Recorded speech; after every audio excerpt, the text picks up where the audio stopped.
सो dispatching के बाद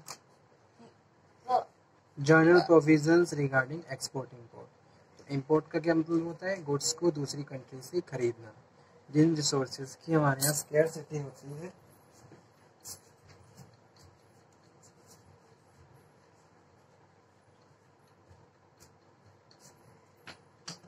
उन गुड्स को हम दूसरी कंट्री से खरीदते हैं, उसको क्या बोलते हैं? उसको हम डिस्पैच इंपोर्ट बोलते हैं। अब यहाँ पे हम डिस्कशन करेंगे general provisions regarding export import. अगर मैं एक्सपोर्ट इंपोर्ट की बात कर रहा हूँ तो कौन कौन से ऐसे जनरल प्रोविजंस हैं जो फॉलो करते हैं एक्सपोर्टर्स और इंपोर्टर्स। ठीक है, export and import free unless regulated. Export import shall be free except in the case when they are regulated by the provisions of policy any other law for the time being force। तो जितना ज़्यादा restrictions को कम किया जाए उतना ज़्यादा freely हम goods को मूव कर सकते हैं from one country to another country. पहले क्या होता था, अगर मैं स्टार्टिंग टाइम की बात करूं तो एक्सपोर्ट को करने के लिए, इंपोर्ट को करने के लिए बहुत सारे रेगुलेशंस, एक तरीके से बैरियर्स लगे हुए होते थे। ठीक है, लेकिन उसका एक एडवर्स इफेक्ट हमारी कंट्री की इकोनॉमी में पड़ता है, क्योंकि एक तो क्या हो जाता है, प्रोसीजर बहुत ज़्यादा टफ हो जाता है। दूसरा, नंबर ऑफ रेस्ट्रिक्शंस लगने की वजह से कॉस्ट बढ़ जाती है।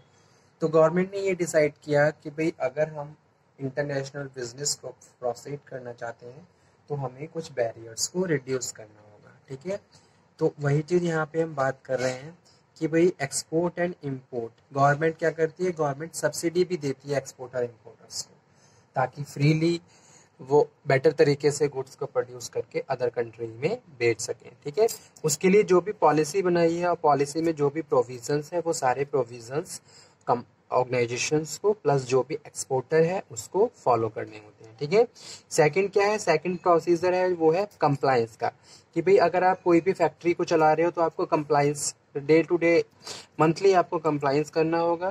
कंप्लायंस की यहाँ पे मैं बात कर रहा हूँ सोशल ऑडिट्स की। ठीक है, जैसे कि फैक्ट्री एक्ट 1948 है, तो अगर कोई भी फैक्ट्री की एक्सपोर्ट करने के लिए किसी भी गुड को प्रोड्यूस कर रही है तो फैक्ट्री एक्ट के अकॉर्डिंग जितने भी प्रोविजंस हैं वो उस फैक्ट्री में अप्लाई होने चाहिए और जितने भी वर्कर्स वहाँ काम कर रहे हैं उनको फॉलो करना चाहिए। ठीक है, फैक्ट्री का एम्प्लॉयर जितनी भी प्रोविजंस हैं उनको इम्पोज करेगा अपनी फैक्ट्री पे और फैक्ट्री उस लॉ के हिसाब से ही रन करेगी।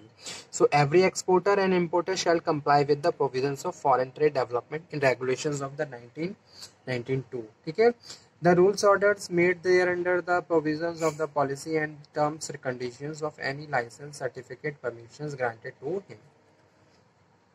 उसके लिए उसको अगर कोई फैक्ट्री चला रहा है तो फैक्ट्री चीफ इंस्पेक्टर से लाइसेंस जनरेट करना होगा, लाइसेंस को टाइम टू टाइम रिन्यू भी करवाना होगा और उसके हिसाब से फैक्ट्री में जो भी इक्विपमेंट्स हैं वो इंस्टॉल होने चाहिए।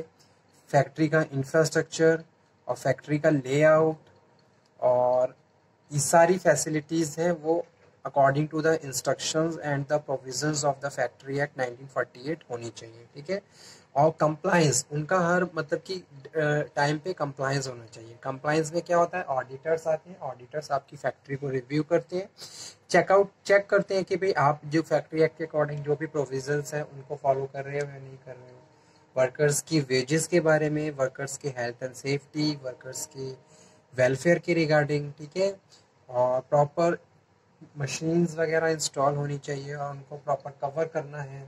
Hygienic facilities, clean drinking water facilities, इस तरीके से जो भी health and safety and welfare से रिलेटेड जो भी प्रोविजंस है वो सब आपको अप्लाई करने होंगे। ठीक है, उसके बाद थर्ड है interpretations of policy. Doubt shall be referred to the Director General of the Foreign Trade whose decisions must be final। ठीक है, तो जो भी ट्रेडिंग होती है वो पॉलिसी के हिसाब से, जो भी ट्रेड पॉलिसी चल रही होती है उसके हिसाब से ट्रेडिंग को फॉलो किया जाता है। ठीक है, तो वो भी जनरल प्रोविजंस में आता है एक्सपोर्ट और इंपोर्ट में, कि भाई आप जो भी जिस भी एरिया में आपकी फैक्ट्री है और वहाँ पे जो भी ट्रेडिंग पॉलिसी चल रही है या फिर जो भी एक्ट अप्लाई हो रहा है उसके हिसाब से आपको सारे प्रोविजंस को फॉलो करना होगा।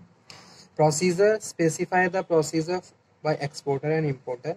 इसका एक प्रोसीजर होता है। सबसे पहले आप आरबीआई से कांटेक्ट करेंगे, वहाँ से रजिस्ट्रेशंस, लाइसेंस, ठीक है, और गवर्नमेंट से गवर्नमेंट को अप्लाई करेंगे for the registrations and approvals. उसके बाद आप अपनी फैक्ट्री का लेआउट तैयार करेंगे, लेआउट अप्रूवल करवाया जाएगा, फैक्ट्री प्लान, ठीक है, साइट्स किस साइट पे है, प्रॉपर चेकिंग होगी उसकी। एक पूरा प्रोसीजर होता है और उस प्रोसीजर को फॉलो करने के बाद बहुत सारे प्रिस्क्राइब फॉर्म्स होते हैं उनकी सोशल ऑडिट्स की, ठीक है। जैसे कि फैक्ट्री एक्ट 1948 है, तो अगर कोई भी फैक्ट्री की एक्सपोर्ट करने के लिए किसी भी गुड को प्रोड्यूस कर रही है तो फैक्ट्री एक्ट के अकॉर्डिंग जितने भी प्रोविजंस हैं वो उस फैक्ट्री में अप्लाई होने चाहिए और जितने भी वर्कर्स वहाँ काम कर रहे हैं उनको फॉलो करना चाहिए, ठीक है। फैक्ट्री का एम्प्लॉयर जितनी भी प्रोविजंस हैं उनको इम्पोज करेगा अपनी फैक्ट्री पे और फैक्ट्री उस लॉ के हिसाब से ही रन करेगी। So every exporter and importer shall comply with the provisions of Foreign Trade Development and Regulations of the 1992, ठीक है। The rules orders made there under the provisions of the policy and terms and conditions of any license, certificate, permissions granted to him। उसके लिए उसको अगर कोई factory चला रहा है तो फैक्ट्री चीफ इंस्पेक्टर से लाइसेंस जनरेट करना होगा, लाइसेंस को टाइम टू टाइम रिन्यू भी करवाना होगा और उसके हिसाब से फैक्ट्री में जो भी इक्विपमेंट्स हैं वो इंस्टॉल होने चाहिए। फैक्ट्री का इंफ्रास्ट्रक्चर और फैक्ट्री का लेआउट और ये सारी फैसिलिटीज़ हैं वो according to the instructions and the provisions of the factory act 1948 होनी चाहिए, ठीक है। और कंप्लायंस उनका हर मतलब कि टाइम पे कंप्लायंस होना चाहिए। कंप्लायंस में क्या होता है, ऑडिटर्स आते हैं, ऑडिटर्स आपकी फैक्ट्री को रिव्यू करते हैं, चेक करते हैं कि भाई आप जो फैक्ट्री एक्ट के अकॉर्डिंग जो भी प्रोविजंस हैं उनको फॉलो कर रहे हो या नहीं कर रहे हो। वर्कर्स की वेजेस के बारे में, वर्कर्स के हेल्थ एंड सेफ्टी, वर्कर्स के वेलफेयर के रिगार्डिंग, ठीक है। और प्रॉपर मशीन्स वगैरह इंस्टॉल होनी चाहिए और उनको प्रॉपर कवर करना है। Hygienic facilities, clean drinking water facilities, इस तरीके से जो भी health and safety and welfare से रिलेटेड जो भी प्रोविजंस है वो सब आपको अप्लाई करने होंगे, ठीक है। उसके बाद थर्ड है interpretations of policy. Doubt shall be referred to the Director General of the Foreign Trade whose decisions must be final, ठीक है। तो जो भी ट्रेडिंग होती है वो पॉलिसी के हिसाब से, जो भी ट्रेड पॉलिसी चल रही होती है उसके हिसाब से ट्रेडिंग को फॉलो किया जाता है, ठीक है।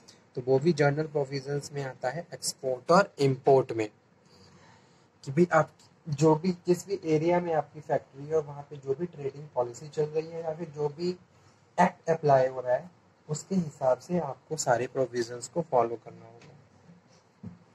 Procedure specify the procedure bye exporter and importer. इसका एक प्रोसीजर होता है। सबसे पहले आप आरबीआई से कांटेक्ट करेंगे, वहाँ से रजिस्ट्रेशंस, लाइसेंस, ठीक है, और गवर्नमेंट को अप्लाई करेंगे for the registrations and approvals. उसके बाद आप अपनी फैक्ट्री का लेआउट तैयार करेंगे, लेआउट अप्रूवल करवाया जाएगा, फैक्ट्री प्लान, ठीक है, साइट्स किस साइट पे है, प्रॉपर चेकिंग होगी उसकी। एक पूरा प्रोसीजर होता है और उस प्रोसीजर को फॉलो करने के बाद बहुत सारे प्रिस्क्राइब फॉर्म्स होते हैं उनकी। Hello everyone, welcome back on my YouTube channel. International trade में आज के लेक्चर में हम लोग डिस्कशन करने वाले हैं journal provisions regarding export import, ठीक है। एक्सपोर्ट इंपोर्ट के जर्नल प्रोविजंस क्या होते हैं ये हम डिस्कशन करेंगे हमारे आज के इस सेशन में। So let's cover. I hope आपने लास्ट लेक्चर अटेंड किया होगा और वो टॉपिक आपको समझ में भी आ गया होगा। और अगर आपको कोई डाउट हो, if you have any problem in the any topic of international trade in the last lecture topic, then you can again discuss, ठीक है। आप मुझे कन्वे कर दीजिए ताकि मैं उससे रिलेटेड एक लेक्चर आप लोगों को अगेन डिलीवर कर दूँ, ठीक है। तो आ जाइए आज के सेशन पे जिसमें हम ये डिस्कशन करेंगे अगर एक्सपोर्ट इंपोर्ट की बात करें तो कौन कौन से ऐसे जर्नल प्रोविजंस होते हैं जो इम्प्लाइज होते हैं एक्सपोर्टर और इम्पोर्टर्स पे, ठीक है। तो ये डिस्कशन हम आज के सेशन में करेंगे।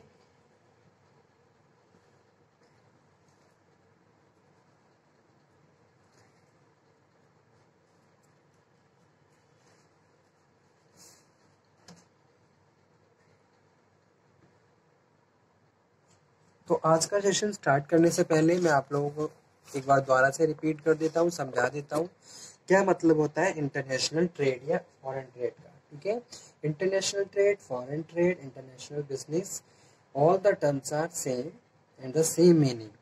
International trade is the trade between the Nations.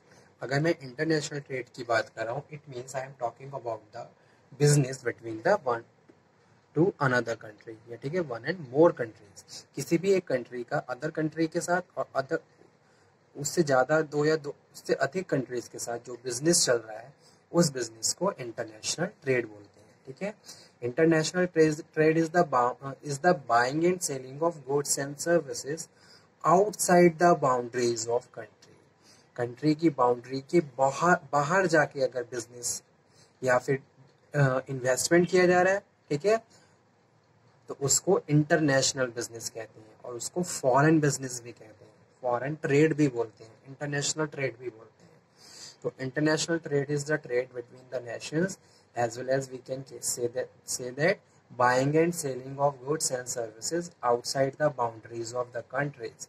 Country की बाउंड्रीज के बाहर जाके, पॉलिटिकल बाउंड्रीज से बाहर जाके, या फिर जो भी हम बिजनेस कर रहे हैं जहां हम दूसरी कंट्री के साथ बाइंग एंड सेलिंग कर रहे हैं ऑफ प्रोडक्ट एंड, ठीक है, जो भी प्रोडक्ट है वो आप दूसरी कंट्री के से खरीद या बेच रहे हो, तो उसको फॉरेन ट्रेड बोलते हैं। ठीक है, फॉरेन ट्रेड की दो इंपॉर्टेंट टर्म्स होती हैं, एक तो होता है